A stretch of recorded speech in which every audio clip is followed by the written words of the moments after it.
نبی علیہ السلام تشریف فرما تھے ایک موقع پر، عدی بن حاتم اسلام قبول کر کے آپ کی خدمت میں حاضر ہوئے، عیسائی تھے، اسلام قبول کر لیے۔ اس وقت نبی علیہ السلام سورہ توبہ پڑھ رہے تھے، آیت کریمہ آ گئی اتخذوا احبارا ورہبانا اربابا من دون اللہ، کہ یہود اور نصارہ انہوں نے اپنے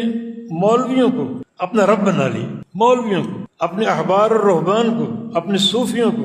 اپنے مفتیوں کو اپنا رب بنا لیا۔ عدی خاموش نہ رہ سکے، عرض کیا کہ ما عبدنا، میں عیسائی ہوں، ہم نے کبھی اپنے مولویوں کی عبادت نہیں کی۔ قرآن کیسے کہ رب بنا لیا، ہم نے کبھی ان کی عبادت نہیں کی، تو قرآن نے یہ کیسے کہہ دیا کہ اپنے مولویوں کو رب بنا لیا؟ تو رسول اللہ صلی اللہ علیہ وسلم نے فرمایا الستم تستحلون ما احلوا لكم وتحرمون ما حرموا علیکم، عدی یہ بتاؤ تمہارے مولویوں نے جس چیز کو حلال کہہ دیا اس کو تم نے حلال نہیں مانا، اور جس چیز کو حرام کہہ دیا اس کو حرام نہیں مانا؟ اللہ اور اس کے رسول کے احکام سے قطع نظر تم اپنے مولویوں کے حلال و حرام کے تابع بن